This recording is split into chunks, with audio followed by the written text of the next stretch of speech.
Namo Vishnupadaya Krishna Prasthaya Bhutale Srimate Bhakti Vedanta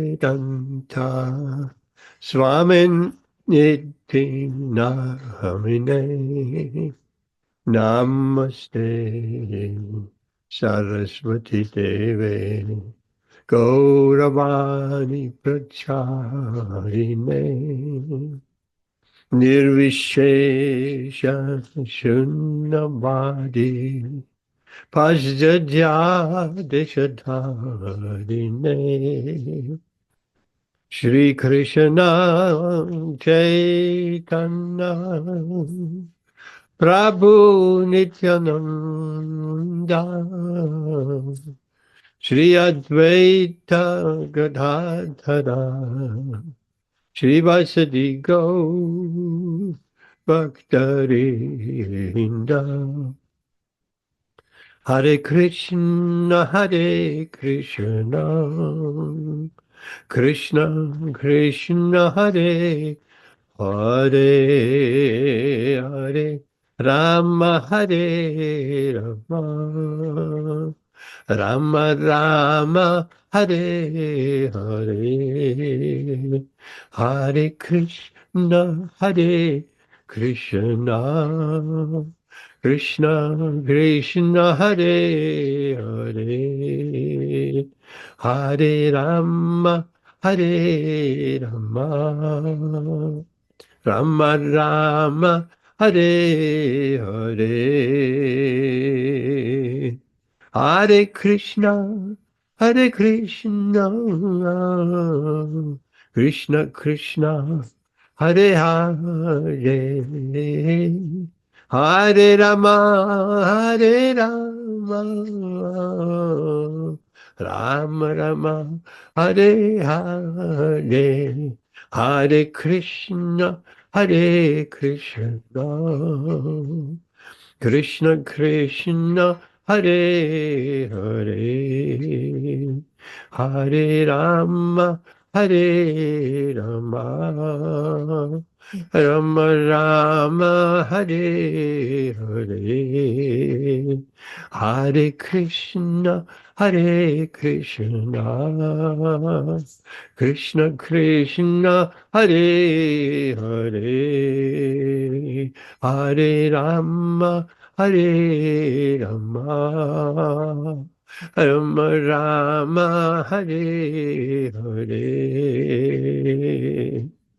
Hare Krishna, Hare Krishna, Krishna Krishna, Hare Hare, Hare Rama, Hare Rama, Rama Rama, Hare Hare, Hare Krishna, Hare Krishna, Krishna Krishna. Hare Hare Hare Rama Hare Rama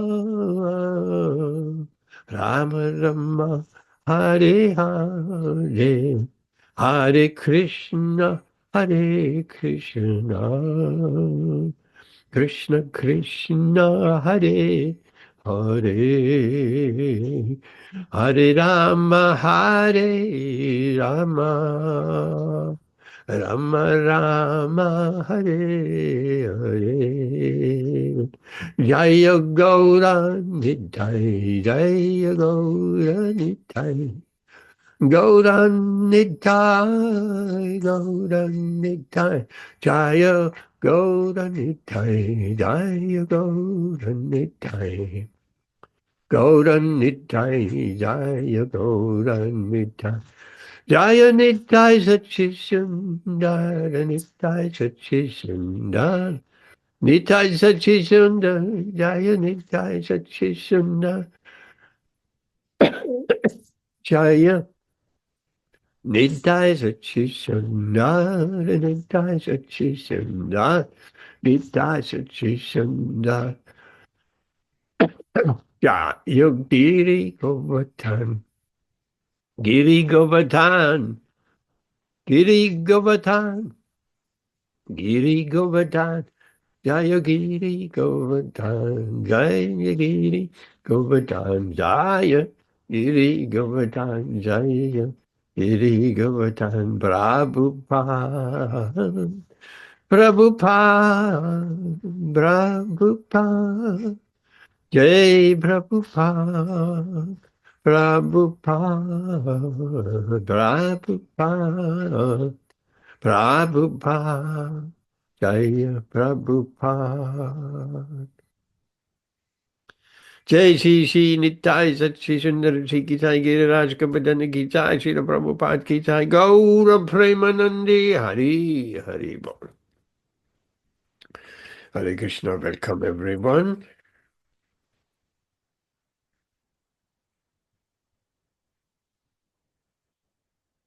So, let's see what Bhagavad Gita brings us tonight.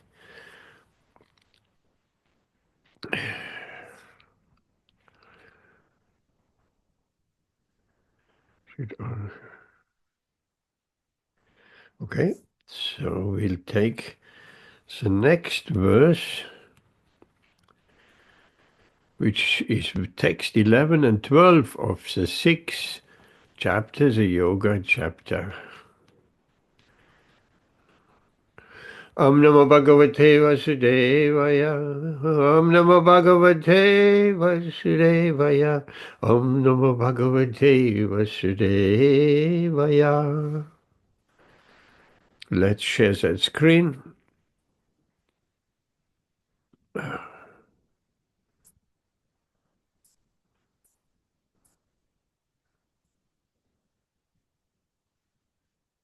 Okay. Amit, are you ready to take the Sanskrit? You Sanskrit scholar?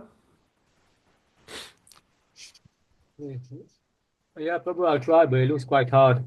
No, it's not. Look, there's no long words. They're all short, kind of. Take it slow. Okay. Om Namo Bhagavate Vasudevaya. Om Namo Bhagavate Vasudevaya. Om Namo Bhagavate Vasudevaya. Sucha Dese Pratasthitya. Pratishtapya. Pratishtapya. Itram Not Asanam sitram. Stiram. Stiram. Asanam Atmana. Hmm? Remember the Y and the U join. Nachudatam Nati Nikam. Nicham. Nicham. Very good. Kalachina Kasotaram. Yep. Tatra Tagram Mana Kirva. Yatta Chitan Priya. Uppa Visyastane Yuch Nachad. Yunchyat. Yunchad. Yogam Atma Visut Aya. Haye. Aye. Not bad. Very nice. How you manage that. Translation. To practice yoga, one should go to a secluded place and should lay kusa grass on the ground and then cover it with a deer skin and a soft cloth. The seat should be neither high nor low, nor too low, and should be situated in a sacred place. The yogi should then sit on it very firmly and practice yoga to purify the heart by controlling his mind, senses, and activity, and fixing the mind on one point. Prabhu, we did this one last We week. did this one, isn't it? Yeah. Yeah.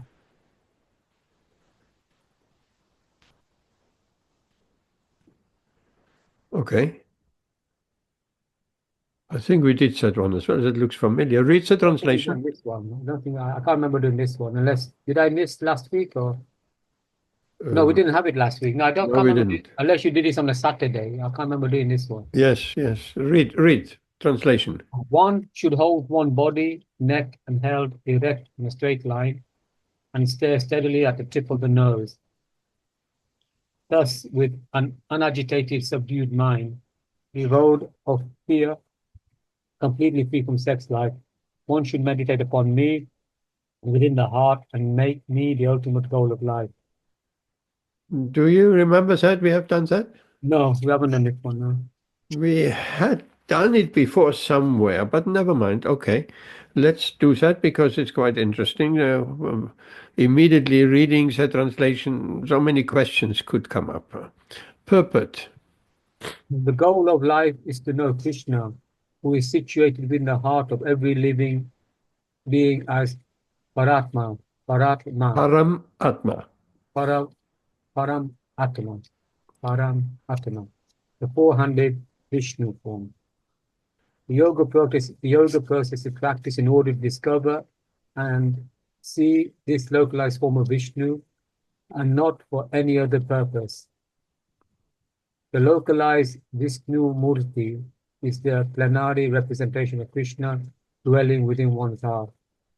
One who has no program to realize his Vishnu Murti is usually engaged in mock yoga practice and is certainly wasting his time. Krishna is the ultimate goal of life, and the Vishnu Murti situated in one's heart is the object of yoga practice. To realize this Vishnu Murti within the heart, one has to observe complete abstinence from sex life. Therefore, one has to leave home and live alone in a secluded place, remaining seated as mentioned above. One can enjoy sex life daily at home or elsewhere, and so attend a so-called yoga class, and thus become a. Oh, sorry, one cannot. Sorry, one cannot Yes, enjoy. important.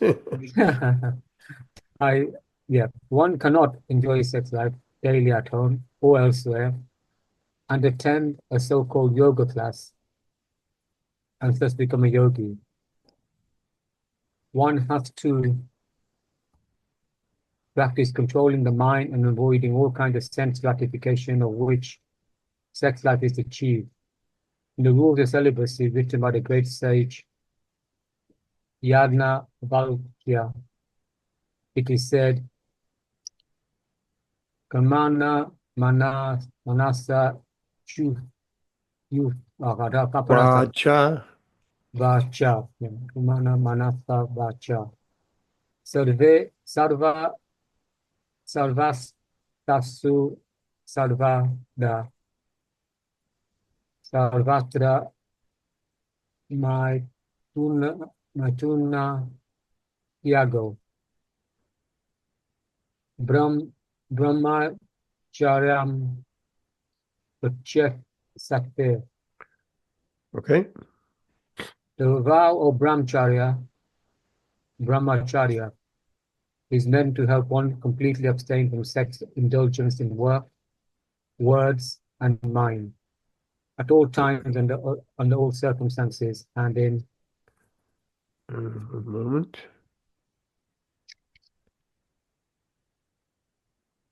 all places. One cannot perform correct yoga practice through sex indulgence. No one can perform correct yoga practice through sex indulgence. Brahmacharya is taught, therefore, from childhood when one has no knowledge of sex life.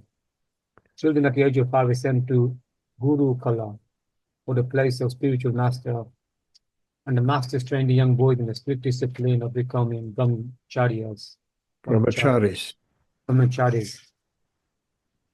Without such practice, no one can make advancement in any yoga, whether it's dhyana, or bhakti.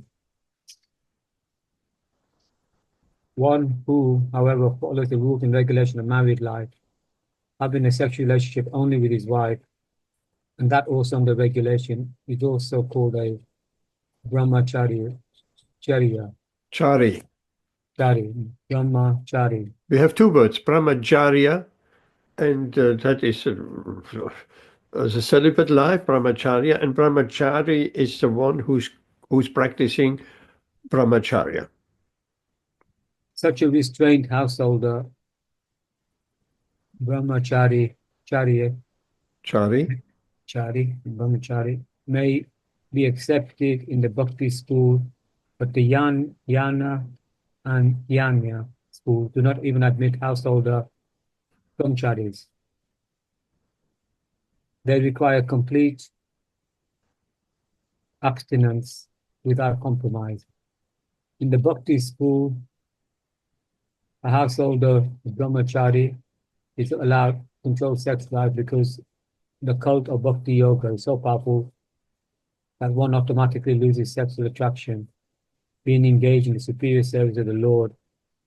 In the Bhagavad Gītā, it is said, Isya vina varatante nira rasya dehina rasa varacham rasopya asya param Drishtva. nivar tete. Okay. Whereas others are forced to restrain themselves from sense gratification, a devotee of the Lord automatically refrains because of superior taste. Other than the devotee, no one has any information of that superior taste. Vikata did here. One cannot be fearless until one is fully in Krishna consciousness. A conditioned soul is fearful due to his perverted memory, his forgetfulness of his internal relationship with Krishna. Bhagavatam. The Bhagavatam says, Vyayam Ivits. That's quite a hard one, definitely. It's a long one. Break it down. Dviti yabhiniveshata. Dviti yabhiniveshata. Syad isad apatyasya viparyayo. How would I pronounce the last one? Smriti. Smriti. Krishna consciousness is the only basis for fearlessness. Therefore, perfect practice is possible for a person who is Krishna consciousness. And since the ultimate goal of yoga practice is to see the Lord within, a Krishna conscious person is already the best of all yogis. The principles of the yoga system mentioned herein are different from those of the popular so-called yoga. Can't see that word. One moment. Yoga societies. Yoga society. Okay, wonderful. Hare Krishna. Longish purport. That translation again. One should hold one's body, neck, and head erect in a straight line and stare steadily on the tip of the nose. Thus, with an unagitated, subdued mind, devoid of fear, completely free from sex life, one should meditate upon me within the heart and make me the ultimate goal of life. Amagyanatimirandasya gananchana shalakaya jakshur unmilitam yena tasmai Shri Gurave Namaha Shri Chaitanya Manobishtam Shtavidam Yena Bhutale Swayam Rupakadamayam Dadadi Swapadantikam Vandeham Shri Guru Shri Yudapatakamalam Shri Gurun Vaishnavamscha Shri Rupam Sagrachatam Sahagana Raghunathan Vidamtam Sajivam Sadvaitam Savadhutam Parichana Sahitam Krishna Chaitanya Devam Shri Radha Krishna Padan Sahagana Lalita Shivishakhanvitamscha Hey Krishna Karuna Sindhu Dina Bandhu Jagadpate Gopisha Gopika Kandan Radha Kanda Namostute Tapta Kanchana Gaurangi, Radhe Vrindavaneshwari, Rishabhanu Devi, Pranamami Hari Priye, Vanchakalpatarupyascha, Kripa Sindhupya Evacha Patitanam Pavanebhyo, Vaishnavebhyo Namo Namaha, Shri Krishna Chaitanya, Prabhu Nityananda, Shri Advaita Gadadhara, Shivasati Gaura Bhaktavinda, Hare Krishna, Krishna Krishna, Hare Hare, Hare Rama, Rama Rama, Hare Hare. So, beautiful verse. Why? One could ask the question.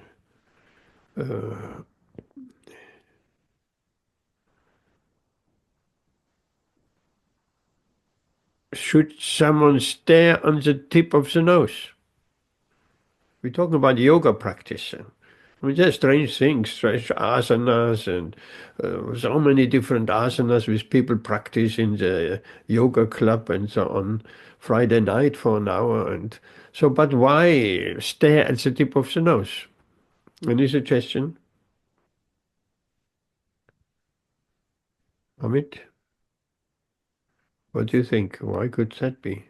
I don't know, Prabhu. I think it's quite difficult to maybe To stare on the tip of the nose is not difficult. Half closed eyes. It doesn't say in here half closed eyes, but in other verses it says, well, half closed eyes we fall asleep, open eyes we're distracted, and the tip of the nose is similar. We are not distracted. We just looking at one point. So the eyes are not all over the place.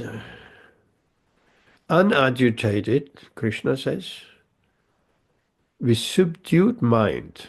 Your mind, that's important. That's the whole idea of the yoga practice, that the mind is controlled, is subdued. It's not just does what he ever wants. Generally, if the mind is not trained, is not subdued, the mind is all over the place. The mind goes wherever he thinks there is some pleasure.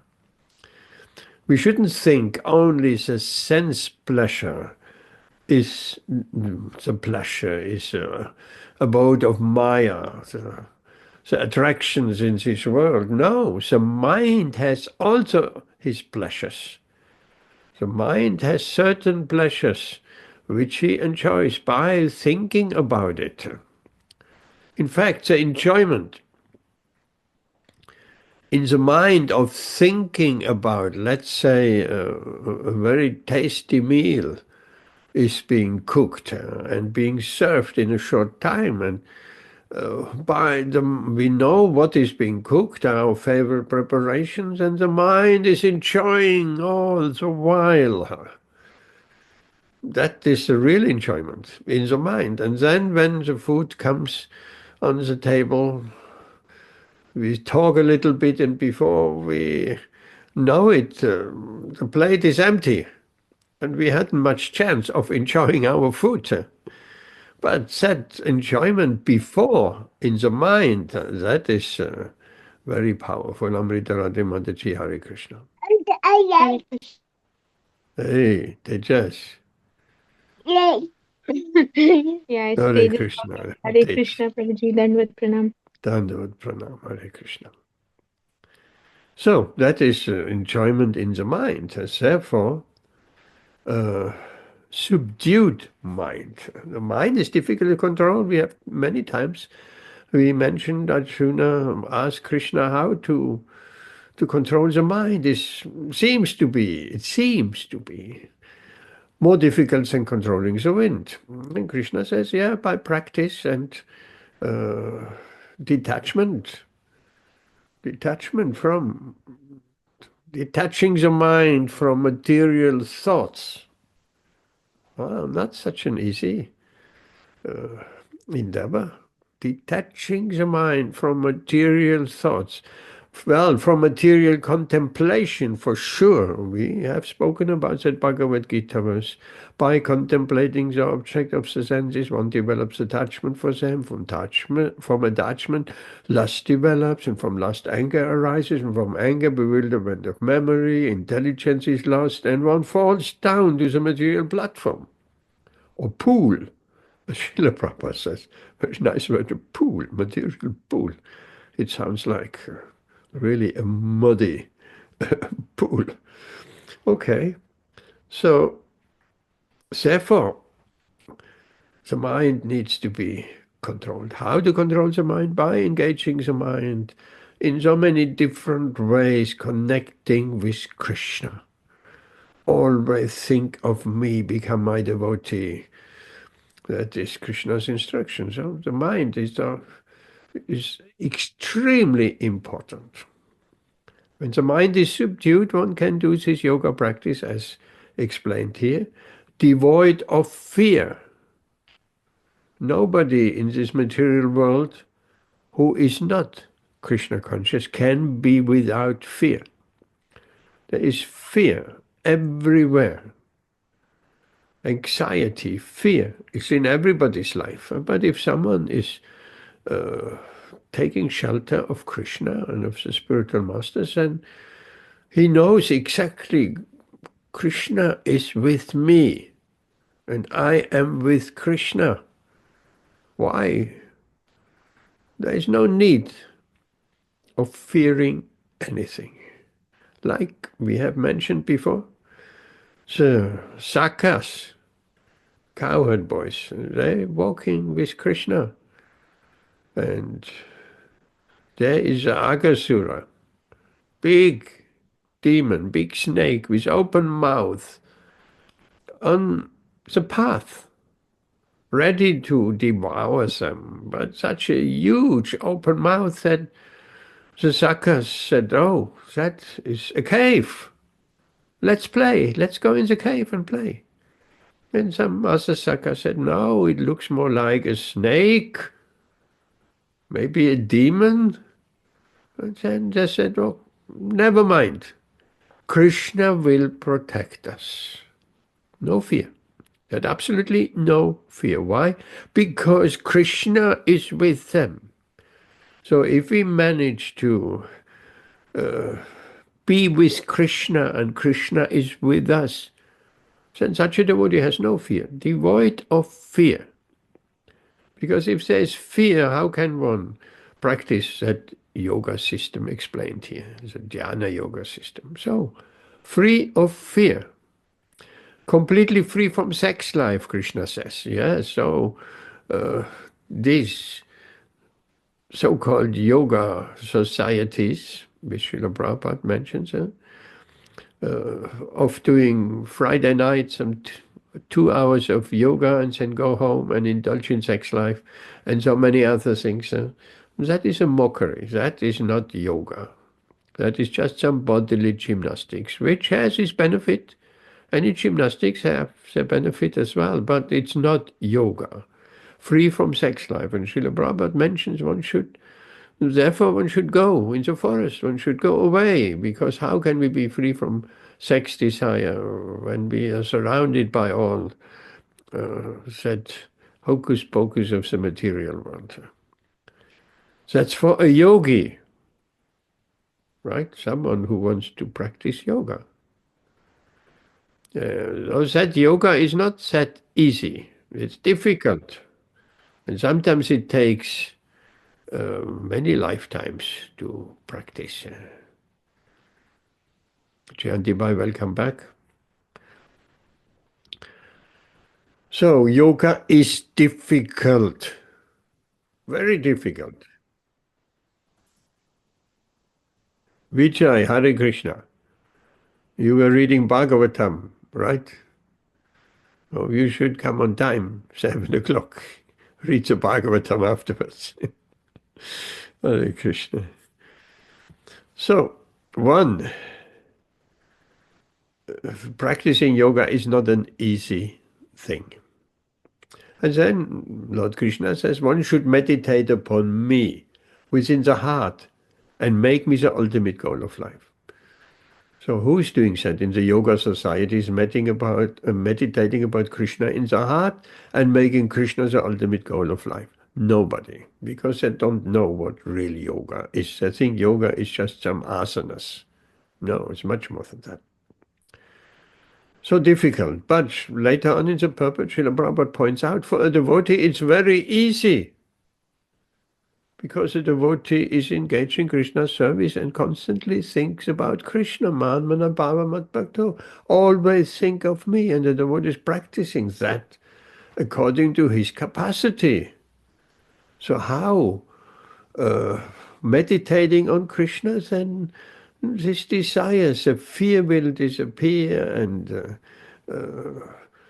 one becomes free from sex life. And Srila Prabhupada points out, in Bhakti Yoga, householders, grihastas, are recognized. And Srila Prabhupada uses the term household brahmacharis, because they practicing not unrestricted sex life, first of all, sex life within the marriage, and they're also under certain regulations. That is allowed within Bhakti Yoga. Why? Srila Prabhupada asked that question. Why is it allowed in Bhakti Yoga?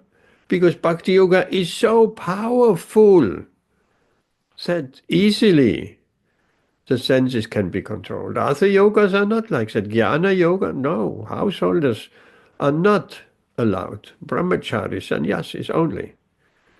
So Krishna consciousness is so practical.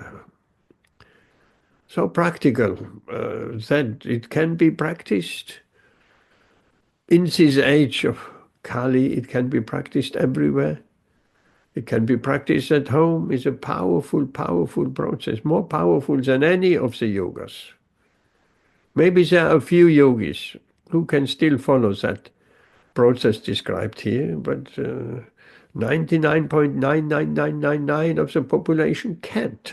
So how are they going to get delivered? Other than linking up with Krishna consciousness, devotional service, getting instructed, taking it up themselves, taking up the chanting of the holy name, and in this way develop Krishna consciousness and automatically detachment and becoming free from anxiety and fear and making Krishna the ultimate goal of our lives. That's a very important point. Make Krishna the ultimate goal of life. We may have so many goals of life. My goal of life is to become a rich man. My goal of life to become a family man, to get married, children, and the whole show. My goal of life is to become healthy, and so many goals of life. They have all their place, but the ultimate goal of life has to be Krishna. Ultimately. All these other goals of life we're setting ourselves, they may be fulfilled, they may not be fulfilled. We may reach that goal, we may not reach that goal, but they are temporary. They don't have that much benefit. They're bodily benefits, but ultimately they have not the benefit of stopping repeated birth and death. But Krishna consciousness can stop death. When there is no more death, there is no more birth. When there's no more birth, there's no more death. If we tell people I can stop death, they think you're crazy. But we can. This process of Krishna consciousness stops birth and death, because we're going back home to Godhead and never return to this material world. So birth and death is stopped and we're living eternally with Krishna. Oh, that's beautiful. That's the aim of Krishna consciousness. Where are we living with Krishna? Either in Vaikuntha with Lord Narayan, and we have a four-handed form like Lord Narayan, and we become Vishnu Dutas. We get trained there, and Lakshmi Narayan, bluish color of body, 4 arms, carrying different paraphernalia of Lord Vishnu, and regularly worshipping Lord Narayan in great pomp, with awe and reverence. So that's Vaikuntha. Or we can go to Goloka, where Krishna plays with the Sakas, the cowherd boys, and has some very confidential relations with the gopis, and very loving affairs with his parents, Nanda Baba and Yashoda Mai. So all this, that is in Goloka. No awe and reverence, not a pinch of it. It's just very intimate. The whole Goloka is very intimate. No Aishwarya means opulence. Also sometimes Krishna is using this Aishwarya, but generally when he kills demons, for instance, and that Vishnu within Krishna, all the incarnations are within Krishna.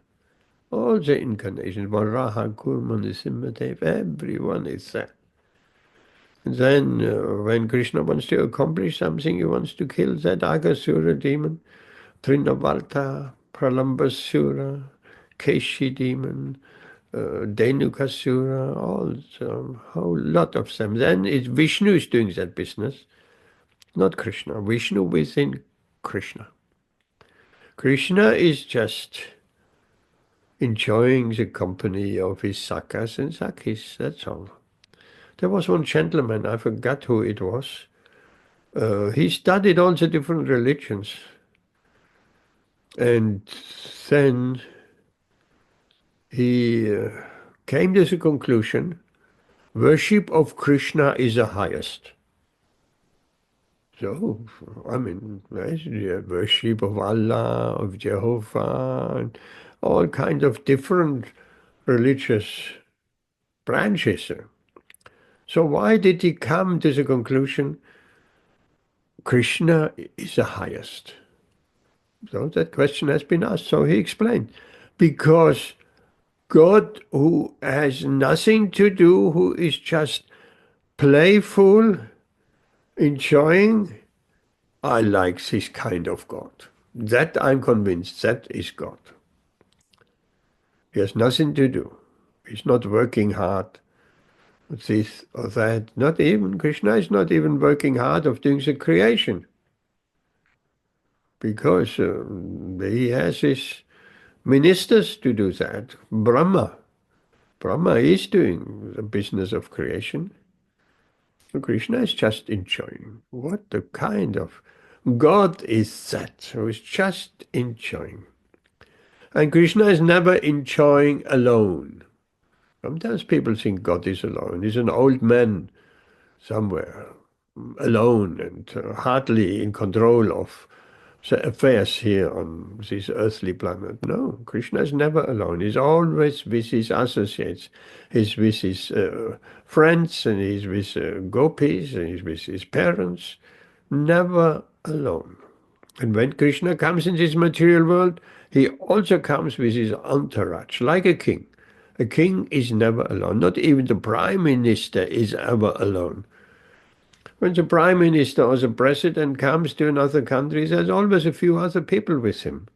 We never heard of Donald Trump or Keir Starmer or anyone going somewhere alone. No, there's a whole lot. When they're on the plane, on the presidential planes, and the reporters and journalists there, and his closest associates and different ministers. So if the king or the president or the prime minister is never alone, what to speak of Krishna? Generally what Krishna does and what he has been doing in his descent as Lord Chaitanya, he sends his associate come to this material world. Or when Krishna appeared, we have wonderful descriptions. When Krishna takes his appearance in the prison of Kamsa, Vasudeva and Devaki there. So he had already sent, he had given orders to his dear servants, the demigods, to appear before him, to be ready. When he comes, they're all in place. And with Lord Chaitanya as well.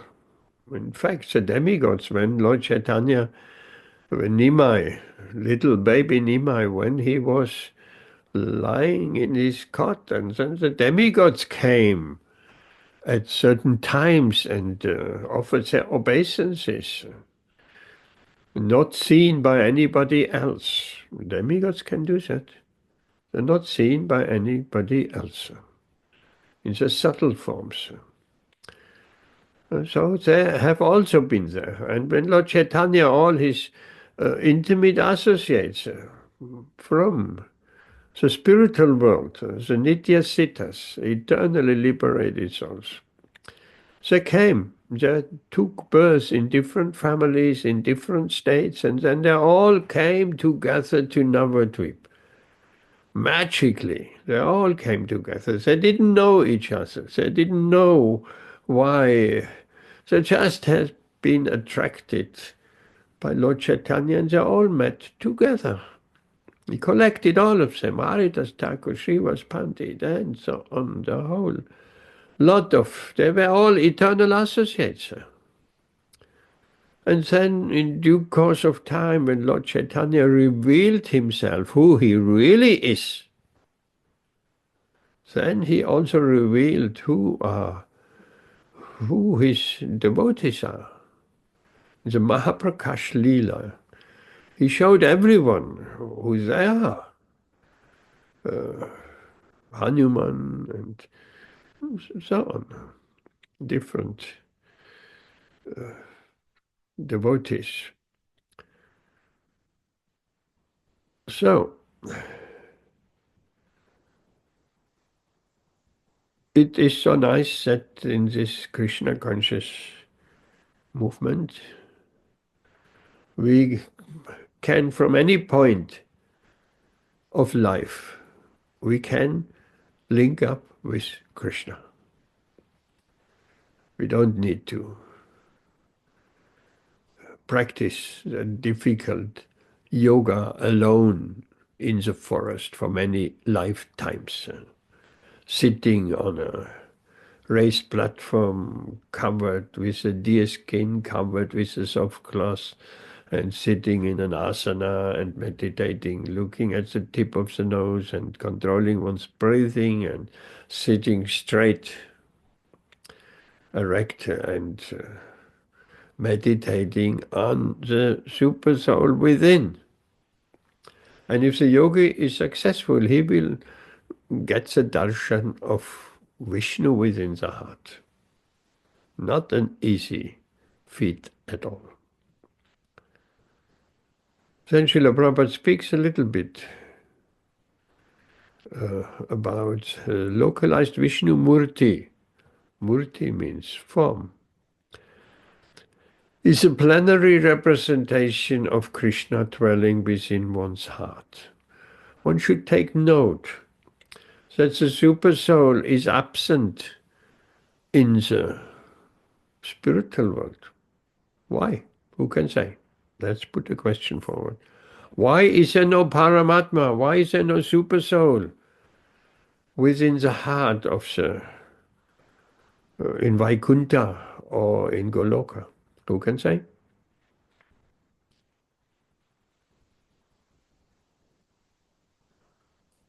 Amit. But that is the Paramatma. Huh? Say again? That is the Paramatma. That is the super soul. Who? Vaikuntha. Who in Vaikuntha? Eh? Who in Vaikuntha? I thought the planet. Right? I mean, The planet is not the Paramatma. No. No, when you're on the Vaikuntha Planet. Yes. Who is the Paramatma? that is Paramatma. I mean, that you are then in the super soul. I don't know, maybe just a guess, Prabhu. I'm probably wrong. Yes, it was a good guess. You're close by. Lord Narayan, Vishnu, is present in Vaikuntha. He is a Paramatma. What's there need of the Paramatma in the heart of the Vishnu Dutas, of the Vaikuntha Basis, when Lord Vishnu is right in front of their eyes? There's this beautiful picture of Vaikuntha where there is a raised platform, waterfall in the middle with lotus flowers growing, and there Lakshmi and Narayan sitting on a throne, very kingly, and Vishnu Dutas and everyone offering certain articles to him and worshipping him in great pomp and awe and reverence. So that is Vaikuntha. It's not just a planet. There's lots of things happening in Vaikuntha. Then there are flower aeroplanes in the sky. Aeroplanes are flower aeroplanes, like UFOs, so to speak, with nice little temple on top. And then the inhabitants of Vaikuntha are coming to take darshan of Lord Vishnu. It's not like we're coming with our car. We're going to the Bhaktivedanta Manor. No. They're coming by flower aeroplanes, by vimanas. That is a term. Vimana is it's like a UFO. They're coming by UFOs with their consorts. So there is a female, male, both are there. And so Lord Vishnu, Lord Narayan, he is a Paramatma. It's the same is in Goloka. Why would the cowherd boys, the Sakas and the Gopis, Paramatma? No, there's no Paramatma in the heart. Krishna is right in front of them. Right in front. They have exchanges and pastimes. No need of Paramatma. Paramatma is in the material world, the Vishnu Murti in the heart, carrying the four items like lotus and club and chakra and lotus flower.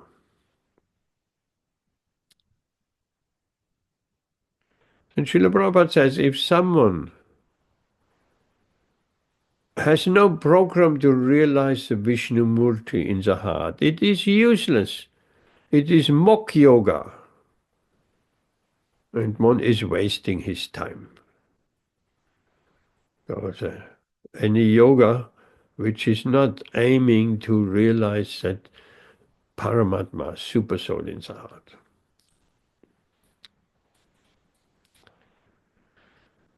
To realize the Vishnu Murti within the heart, one has to observe complete abstinence from sex life. So that's the second time Srila Prabhupada speaks of that. One cannot realize Paramatma in the heart if one is unregulated, indulging in sex life.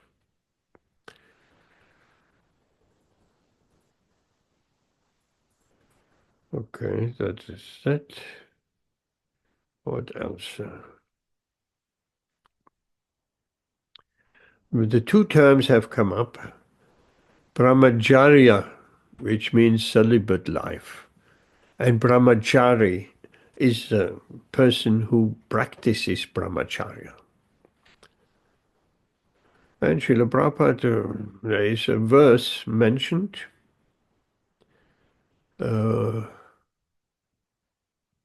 The great sage Yajnavalkya, that verse comes from him. It says, translation, the vow of brahmacharya is meant to help one completely abstain from sex indulgence in work, in words, and mind. That's interesting. Not only in practical actions, but also in words. If someone prides himself, I'm abstaining from illicit sex life, But in words, he's talking about sexual topics, so that will not do. In work, in action, and in words, and in mind, that is very tricky. We may think, oh, I am abstaining, I'm celibate in my words and in my action. But in my mind, I'm thinking of sex life, of beautiful ladies, beautiful men. So that is hypocrisy. Bhagavad Gītā gives a word for it, mityacharya, chara, mityachara. That word is mentioned, which means pretender. We don't want to be pretenders. We want to be real devotees to practice brahmacharya. Then Srila Prabhupada mentions that children, at the age of 5, are sent to the Gurukula and be trained by the spiritual master in the strict discipline of brahmacharya. Prahlad Maharaj, that's the same thing, said Krishna consciousness must be practiced from an early age of childhood. Like Padma and Tejas and other children from an early age of childhood, if they are instructed and then practice Krishna consciousness to whatever degree they can, then later on they will become very, very strong and able to subdue the mind and offer wonderful service to Krishna. So, education.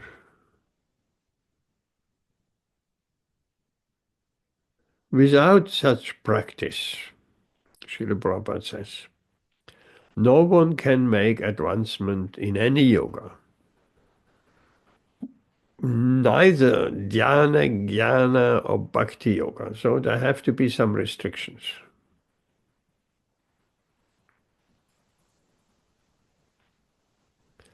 Srila Prabhupada called his grihastas householder brahmacharis.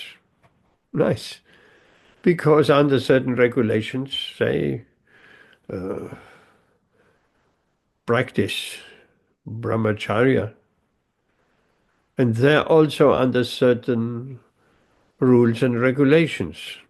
Because sex life is meant for begetting children, not for pleasure, and not for relaxation or anything else. That is, of course, a very high standard, but that is a proper standard. That's a function of sex life, to beget children. Creation has been done in such a way. Of course, there's a certain pleasure involved, because without that pleasure, nobody would get children. Children is a lot of trouble, or can be a lot of trouble. Of course, there is also a lot of joy bringing up children, but there's a lot of trouble as well. So then Srila Prabhupada explains that a devotee automatically loses that sexual attraction because he is engaged in superior service to the Lord.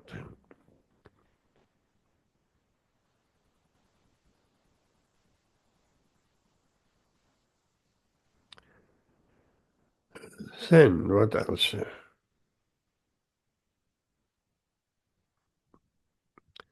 It's all about yoga.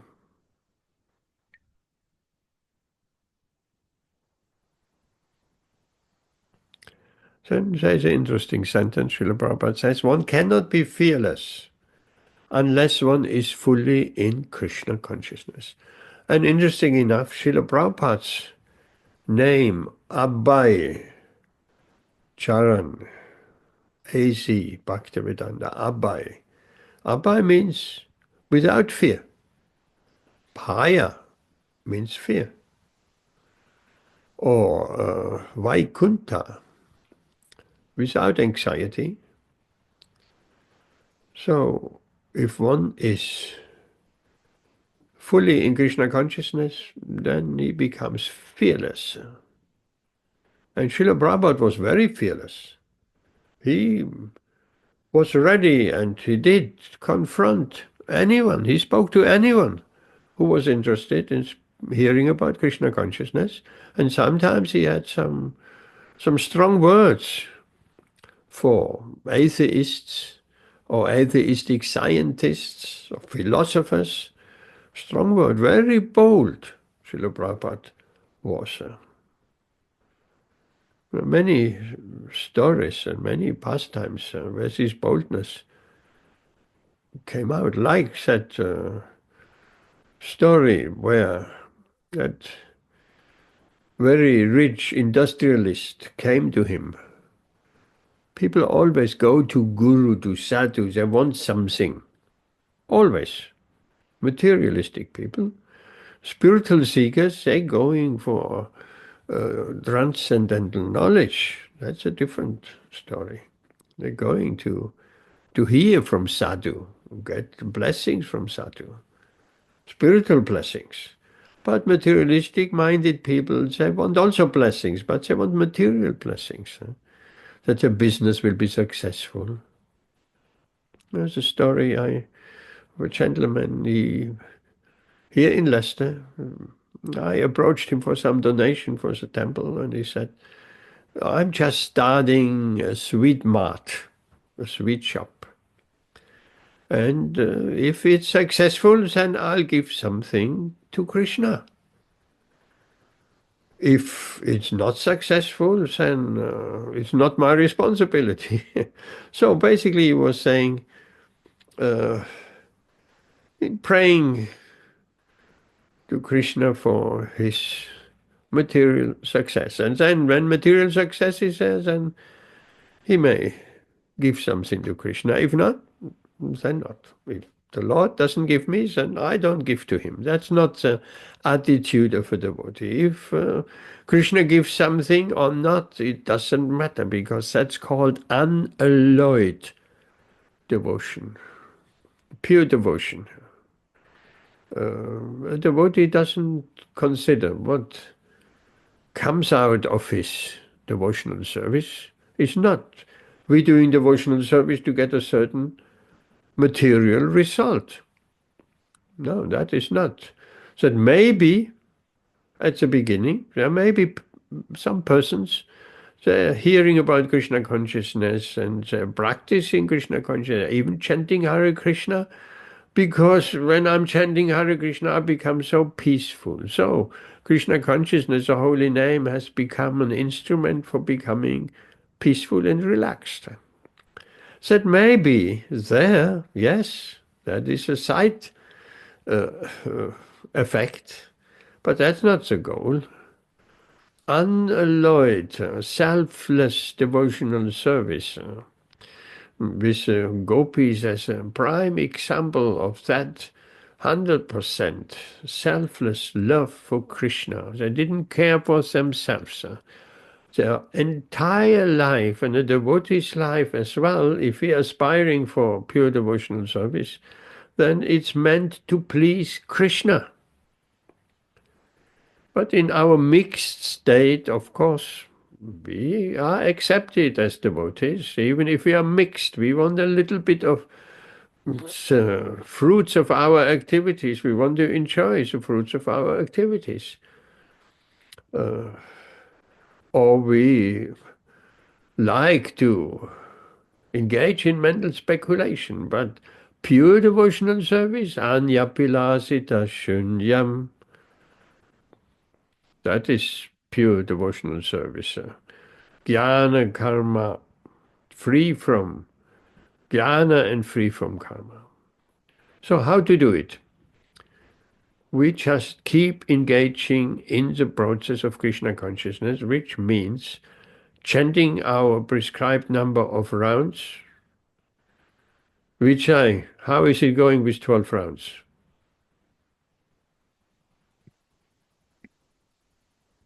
Yeah. Managed to do. I did 12 and 12, then I did 8 again.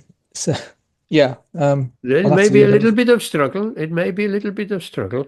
Yeah. You keep I've got 8 as your minimum, whatever happens, even if the house is on fire. You keep chanting 8, and then you try for 12. And you fall back on 8 maybe, yes, and then again next day, after next day you try, okay, I must be able to chant 12. Let me organize my day a little bit better, and 12. And before you know, you find out, well, I can actually manage 12.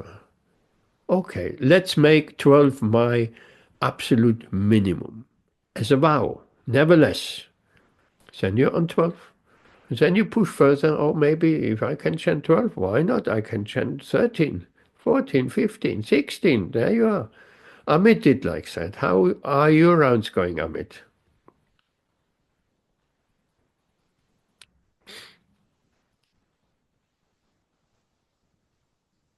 Yeah, probably goes well. I think some days when I'm actually working, sometimes I struggle to get 16 in the morning, but it's because either I just need to, if I'm running late or something.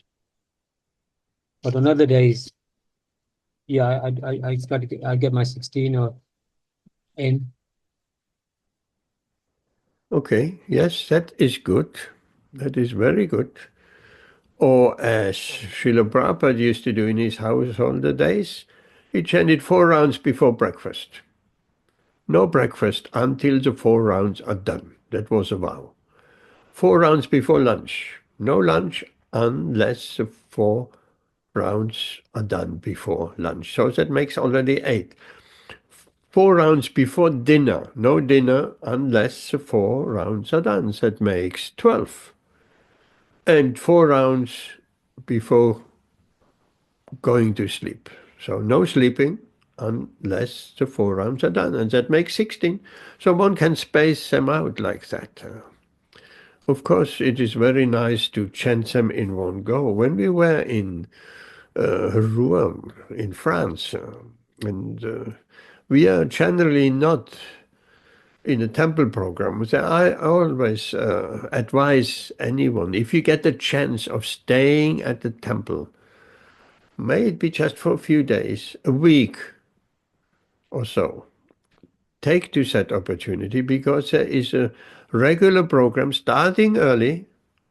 Might be a bit of a challenge to have the early morning program at 4:30 or 5:30. And but then it's a structured program, and there is a certain period where everybody chants their rounds.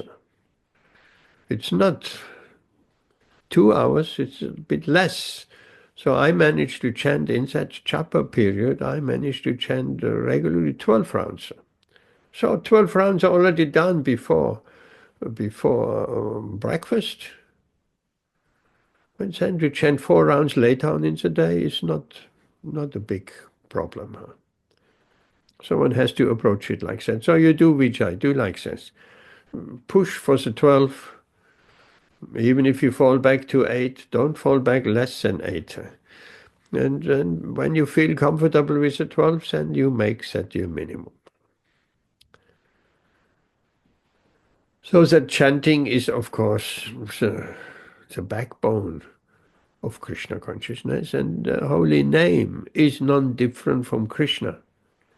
So the holy name will work in our life more and more. And once we come to 16 rounds, or even before, our particular number of rounds which we have committed ourselves, then throughout the day we can also chant Hare Krishna. I've mentioned that many, many times. And quite interestingly, the same thing which I came to by reading Bhaktivinoda Thakur and so on, and by hearing, the same I experienced in Rouen, in France. They came separately also to that conclusion. And when I gave that morning talk of chanting constantly, because there are 10 offenses in the chanting also. And if we commit offenses, nama parat, while chanting Hare Krishna, then what is an antidote? What can we do? And Bhaktivinoda Thakur says in Shaiva Dharma, constant chanting. That's the only solution if we commit offense. And offenses are committed very easily, very easily. So our chanting may be very well on the Nam Aparat stage. And if we come to the next stage of chanting, Nama Bas, which is between the pure chanting and between the offensive chanting, so then we have made some progress. Then someone asked the question, isn't that offensive to chant Hare Krishna when I'm doing my shopping in the supermarket? So I guess I didn't make that very clear. That chanting our rounds in the morning is one thing, and chanting throughout the day constantly is another thing. So Bhakti Swarup Damodar Swami, he made that very clear. We should draw a very exact line between the constant chanting throughout the day and the chanting of our rounds. Not to be mixed, both. Not that, and I didn't mean that, but perhaps that Mataji, she didn't fully understand that. I didn't mean that we're walking in the supermarket with our bead bag and you be chanting our rounds in the supermarket. That would be offensive chanting because we cannot concentrate. When we chant our rounds, we concentrate fully on the holy name. We're sitting down there in an asana position, or we can also walk as Srila Prabhupada has done from one side of the room to the other side of the room, or when Srila Prabhupada has done some morning walks and chanting also there with the devotees. That was the morning walks were for that, to get a bit of some exercise, because a doctor has advised Srila Prabhupada, Swami, if you don't have some exercise, you cannot just sit there and translate the books and all of that. You have to have some exercise, otherwise you will be dead in 10 years. So Srila Prabhupada took that to heart. That doctor was an alcoholic, alcoholic doctor. So one can even take some good advice from an alcoholic doctor, or for someone. Good advice is good advice, wherever it comes from, like gold is pure, even in a contaminated place, even in the mud. It's not the gold has fallen into the mud, okay, no. It has become useless, no. It's not affected by the mud. So that was the instruction, or the advice, I should say, from that alcoholic doctor. And from then on, Srila Prabhupada every day without fail went on a morning walk. Every day. And if it was raining, then he was walking in the corridor, up and down and up and down. So every day, at the same time, he built that into his schedule, the morning walk. And therefore we have so many morning walk conversations. There's a whole volume of morning walk conversation. There are many, many, many morning walks. Like many Srimad Bhagavatam classes, many Bhagavad Gītā, everything has been recorded. That in itself is extraordinary. No great sadhu, sage, or spiritual personality has ever been so much recorded as Srila Prabhupada. He came at the right time when the technology existed, and the devotees were so enthusiastic to capture everything, every word of the spiritual master. And then the whole world is benefiting from that. There's so many classes recorded, still the audio is available, so many transcribed. All these morning walk conversations are all transcribed. They're all. We can read about them. Because it wasn't just walkings, and at certain points, mostly it was walking, and sometimes Srila Prabhupada wasn't saying anything. But other times devotees asked some questions, or Srila Prabhupada pointed something out on that morning walk, and that has all been recorded.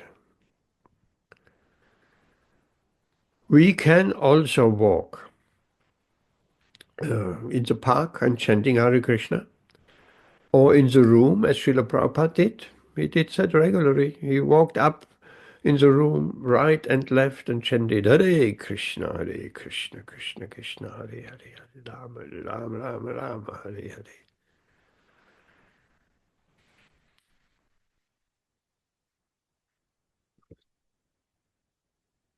So that is all on the yoga system, and in contrast to devotional service. Any questions?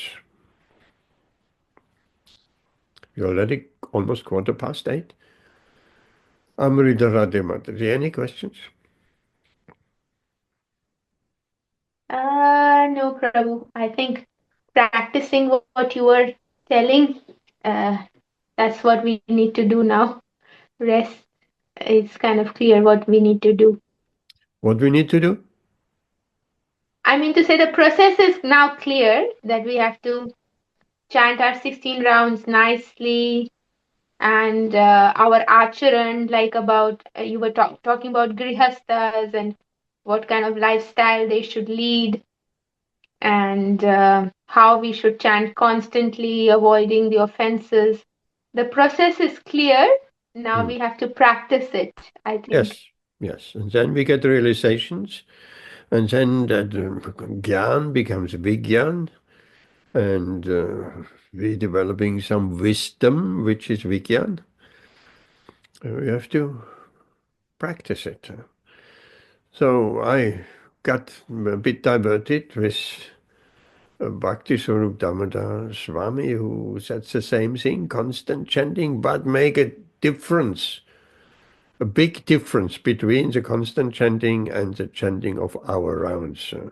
Concentrated on our beats, sitting down best, of course, and chanting our prescribed number of rounds. And then throughout the day, when we have done our rounds, or even we have not done all our rounds, throughout the day we just chanting. And very nicely, he called it chanting of the heart. I like that. And I will adopt that term, chanting of the heart. Because if we are a little bit in love with Krishna, then we want to repeat his name. It's coming from the heart. We want to remember Krishna in any situation, anywhere and everywhere. So therefore the name of the Lord is very readily on our lips. And that will come in due course of time, and then some feelings of love and remembrance of Krishna will very quickly come to us, and that holy name will protect us, especially in dangerous situations. And we have talked about it before. If there's any danger, what instinctively we have to be trained so much, and when there's any danger, Krishna, Krishna, Hare Krishna. Or when Maya wants to attack us, Hare Krishna, Hare Krishna. So Krishna's name is there with us. It's so beautiful. First of all, it is said there are no hard and fast rules. I have spoken with someone and they ask, when I chant, I want to chant Hare Krishna, but do I have to take my shoes off? Interesting question. No, because they're not hard and fast rules. Shoes on, shoes off, doesn't matter. Just chant Hare Krishna. Or Lord Chaitanya himself, when he went to the bathroom, he was holding his tongue with his fingers. That's a strange thing to do, holding one's tongue. So he was asked, my Lord, why are you holding your tongue? Then he said, because my tongue doesn't obey me. My tongue is always chanting Hare Krishna, Krishna Krishna. But the bathroom is a dirty place, so I think I should not chant Hare Krishna, so I'm holding my tongue. And said, boy, young boy, Gopal Guru. Gopal, he was Gopal. That boy said, but, my dear Lord, if you leave this body while in the bathroom and you don't chant Hare Krishna because you're holding your tongue, then that is not very good. And Lord Chaitanya said, you are right. You are Guru. I call you from now on, you should be known as Gopal Guru. Beautiful story. Gopal Guru instructed Lord Chaitanya. So anywhere, that is not, we don't have to take our shoes off. We can chant Krishna's name in the bathroom, where in any situation and every situation. So holy name is always with us. While when we practice some yoga, then there are so many complicated. We have to sit, as mentioned before, on a raised platform, on a deer skin, covered with a soft cloth, and in a certain asana. So many preconditions to practice yoga. Staring on the tip of the nose, half-closed eyes, sitting erect, and so on. No, it's not very practical in this age. But chanting Hare Krishna where there are no hard and fast rules is very practical. The holy name is with us anywhere. Even if we don't have our bead bag with us and throughout the day, then still the holy name is there. If we being in the supermarket or walking or going through town, so why not? Hare Krishna, Krishna. It's always there. We always have a tongue, and the holy name must be chanted. It's explained with the upper lip, the lower lip, and the tongue. That's vibration of the holy name. So very detailed descriptions. Vijay, any question?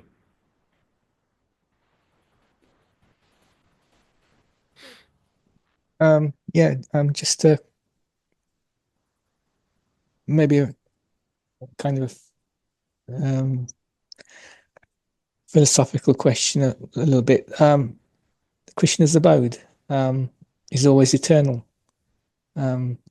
Everything there is eternal, like the pastimes are eternally going on, and meaning that there's no decay, there's no kind of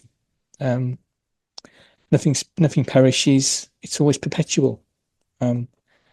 That's the nature of the Krishna's abode. Why is that? Why does nothing decay in the spiritual world?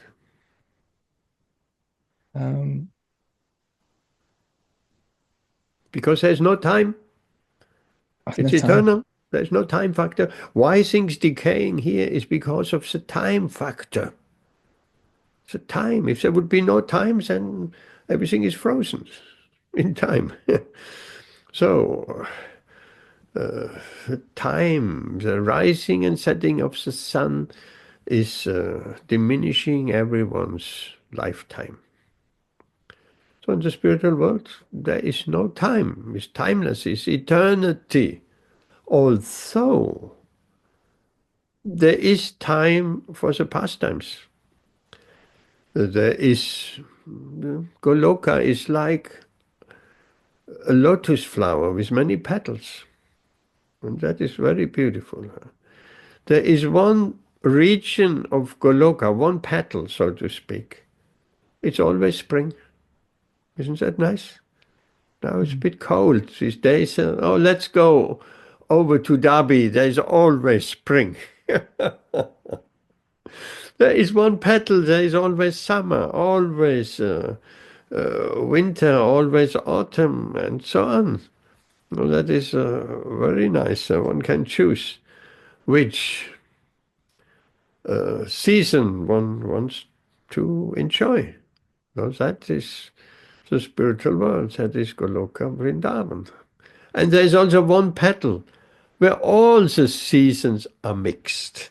And I do believe in India you have not 4 seasons, you have at least 5 seasons.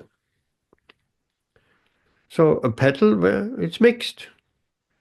And in Goloka there is also a section where Lord Chaitanya performs his pastimes. So everything is there. And then there are the Vaikuntha planets. They're floating in the Brahmajyoti, in the effulgence of Krishna. And there are many, many, innumerable Vaikuntha planets, and there is Lord Ram has his own planet, Ayodhya Dham. Lord Nrsimhadev has his own planet. So one can go, actually, one can go. If we are eligible to go to the spiritual world, we're crossing that Viracha river, which is a demarcation between the material and the spiritual world. If we travel, Srila Prabhupada wrote an early book, Easy Journey to Higher Planets, where he explains a yogic travel, astral travel. A yogi can do that. He can go to other planets. And Narada Muni, of course, he is the space traveler. He got the benediction. He can travel everywhere and anywhere. He can travel, come to the material world. He can travel to the spiritual world. He travels to Vaikuntha. He can go to Goloka. Wherever. He is free. So that is the freedom of the liberated soul. We can go anywhere. And Gop Kumar, in the Brihad Bhagavatamritam, he showed also, he has gone through various higher planetary systems, up till Brahmaloka. He met the 4 Kumaras. He met the sages, Brigu and others. And then he wanted to go further and further because he had imprinted in his heart the taste, the desire to meet Krishna as Gopal. That was his Lord. So he had a mantra, the Gopal mantra. He chanted that. It was given to him by his spiritual master. And with that, by the power of that mantra, he traveled higher and higher. And even reached Brahmaloka, where he, for some time, he occupied the post of Lord Brahma. And that he was still not satisfied. He moved higher, and he always got the advice. Narada Muni was always close by, and he said, I see you're not really happy here.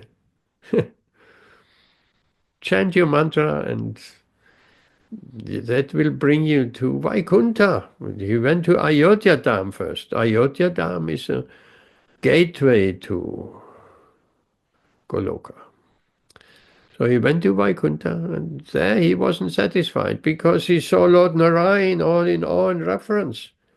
He wanted to see Krishna, his friend, cowherd boy, rolling in the dust. That was his desire. So they cannot have that with Lord Narayan. So informality. Lord Narayan, that worship is formal. Vaikuntha is formal, like a king. Then Narada Muni took him to the side and said, I can see you're not satisfied. You want to meet you, Gopal. I'll help you. Okay. And it's described, he took him aside. And why? Because he didn't want to disturb the Vaikuntha Basis. Because for them, Lord Narayan and that worship of Narayan was the supreme goal. He didn't want to disturb the mind. There is something else. But Gopkumar, he told him there's something else. So and then Gopkumar came to Goloka. And sometimes he was transported to the earthly Gokula, to the earthly Vrindavan, and he didn't even realize the difference. That's interesting. He didn't realize the difference. Is he in the spiritual world or is he in Vrindavan on the earthly planet? Because Vrindavan on the earthly planet is a replica of the spiritual world. And generally, devotees who rising up to that liberated platform and beyond, they will not go straight back to Goloka. They will take birth in the womb of a gopi, in Krishna's earthly Vrindavan pastime, somewhere in some universe. Why?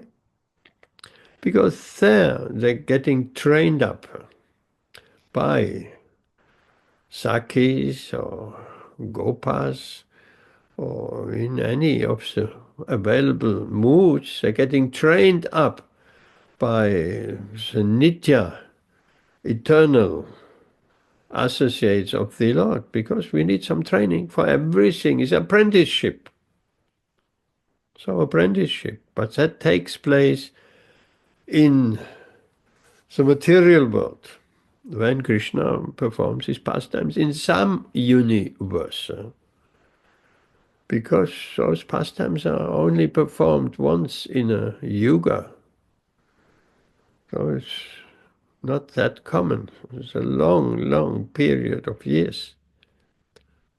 And then Lord Krishna takes his birth and all the different pastimes all take place. And then one gets trained up as a good cowherd boy or a good gopi. And then when one is fully trained up, one will be transported to Goloka, to the spiritual planet, Krishna Loka, Goloka Vrindavan.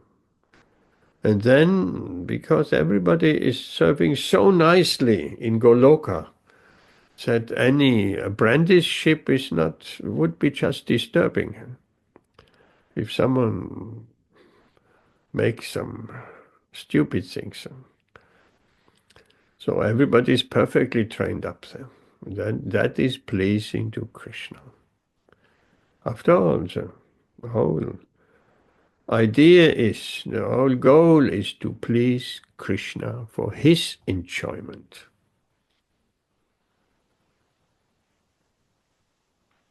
Okay, we're coming to 7:30.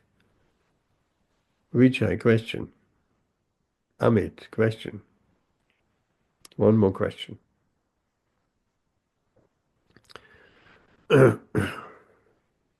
Amit? Question?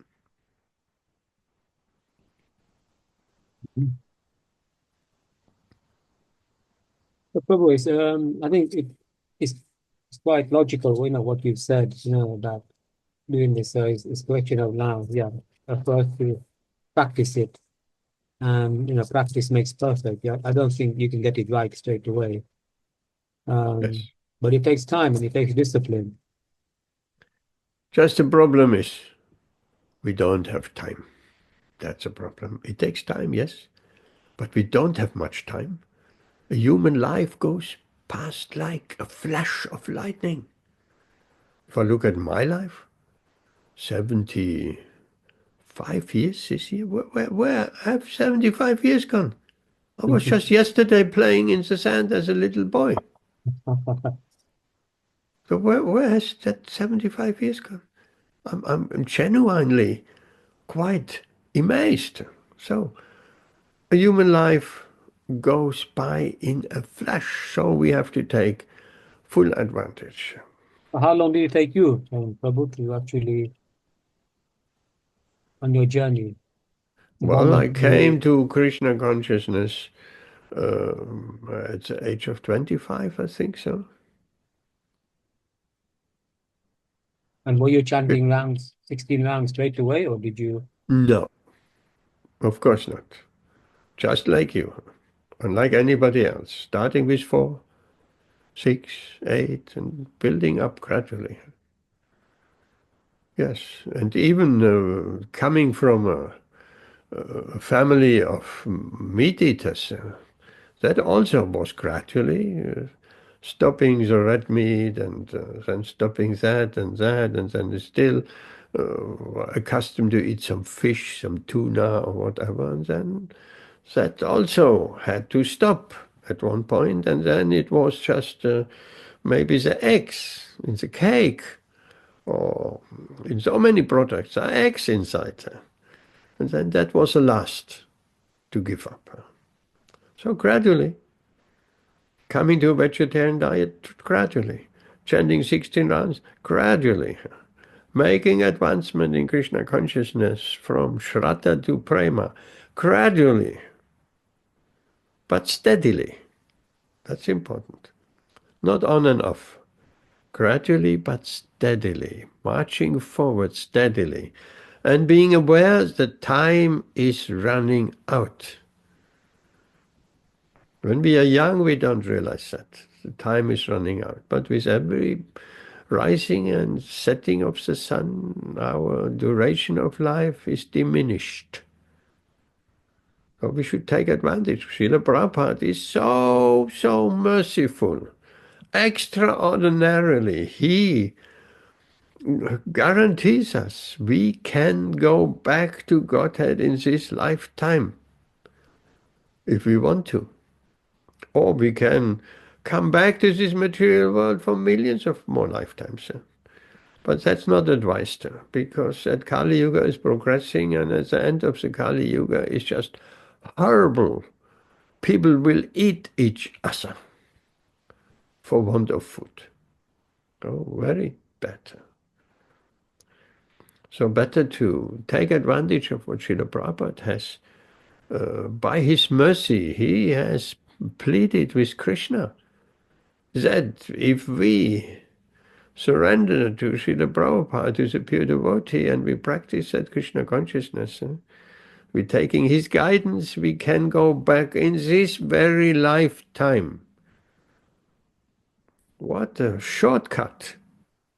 What a shortcut. It's like we can walk the stairs to the Empire State Building staircase. I remember as a young boy, we have been with my parents to some cathedral in Germany, and there was a staircase, spiral staircase, going all down to the tower, up to the tower of the church. Wow, that were hundreds of steps. It seems to be never ending. We can go like that, or we can by Srila Prabhupada's mercy, and everything is Srila Prabhupada's mercy and Lord Chaitanya's mercy. We can take the lift. Lord Chaitanya and Srila Prabhupada have given us a lift. Just go in the lift, press a button, and in no time you will be back home to Godhead. Okay? Amrita Radhe Mataji, anything else? Jayanti Bhai Vijay? Anything else, Vijay? Anything you always wanted to know? Now, in my before I started practicing Krishna consciousness, I kind of was thinking about the soul. You know, the spark, and you mentioned the Krishna's abode. It's outside of time and space. It's not restricted. So I'm thinking, is our kind of soul? Do we have different versions of our soul, different dimensions? So I was always thinking that there's a version of my soul still eternally residing in the original place. First of all, the soul has a form. Mm. It's not just a spark. A spark doesn't have individuality, or also we may like to think of the soul as just some energy. No, the soul has a form. What form does the soul have? No, that's a good question. Think of a glove. Now it's cold, we put some gloves on. Why the glove has 5 fingers? Because the hand has 5 fingers. Why we have a body with 2 arms and 2 legs and fingers? Because the soul has that kind of form. Let's look at the inhabitants of the spiritual world. They have a human-like form. Krishna has a human-like form, not a human form. A human-like form. There's a difference between a human form and a human-like form. So we have form in the spiritual world. And we can be with Krishna as friends, as gopis, as a blade of grass. Everything is conscious and alive. As a tree, as a bush. The bushes, by the way, also trees, when they know Krishna is coming on the forest path, they are having beautiful fruits and they're bending down. So that Krishna can pick any fruit, and they want to touch the lotus feet of Krishna also. So that is in a neutral relationship with Krishna. No, we can have different relationships. We can be a relationship as the elderly cowherd man and the gopis. That's called vatsalya, parental affection. We like that in this material world. Why someone has children? Why someone wants a family and children? Because they want to taste that parental relationship with the Lord.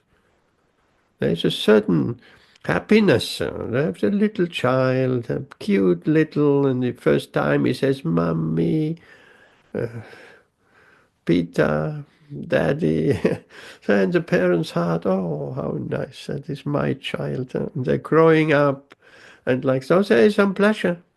So in the spiritual world, we have also, we can taste that pleasure, but that is not mundane like in the material world. We can have that parental relationship with Krishna and Balaram and cowherd boys. Because not only Yashoda and Nanda Baba, these roles, we cannot become Yashoda and Nanda Baba. These roles are already given away. But we can become elderly cowherd men, and they had also a parental affection for Krishna. Not friendship like the Sakas, because the Sakas and friends must be of a similar age. But the older cowherd men, or the older gopis, they had a lot of parental affection for Krishna. So that is available. And then the gopis' relation with Krishna, that is also available. No, all of that. And that is our soul will slot in, we, not our soul, we, in those forms we will slot into a particular relationship with Krishna. Eternal, beautiful relationship with Krishna. Then that is the goal of our entire existence is in material world. Does it answer your question? Yes, that's clearer. I can understand. So we have to get used to the idea that the soul is more than a spark. Our original form will achieve once we go back home to Godhead. Human-like form, like Krishna. What do you want to be, Vijay? So is the form, is that rupa, the form? Huh? Does the Sanskrit word for form, is it rupa? Rupa generally means form, yes. Rup, okay. So in Vaikuntha, Vishnu is the four-handed form. Yes, and all the inhabitants of Vaikuntha also have four hands. They look almost like Vishnu. Mm.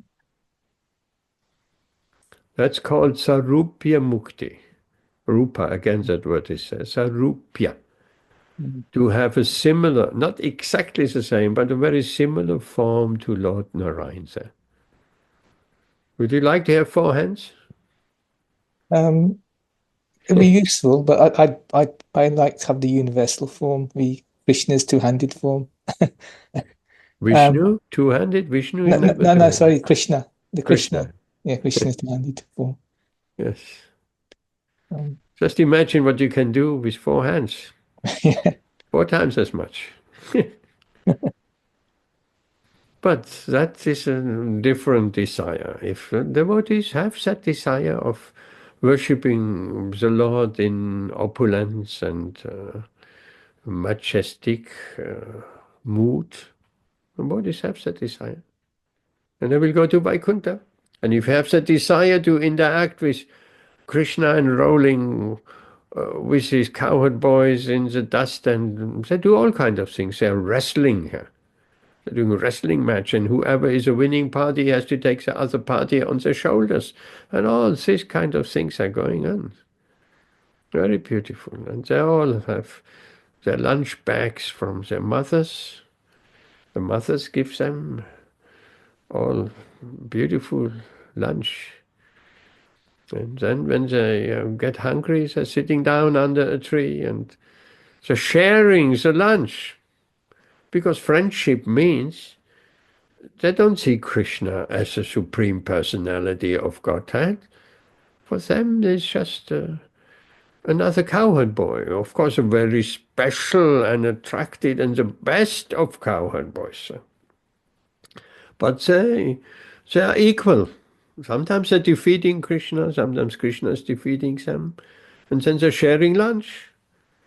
They said, look, Krishna, what my mother made me today. She made me these beautiful kachoris, and he bites into kachori and then he gives it to Krishna. Would we do that with our spiritual master? We biting, or with Krishna?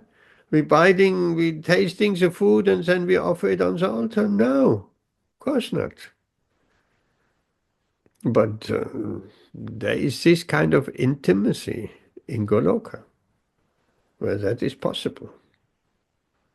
And Krishna doesn't show generally his side as the Supreme Personality of Godhead.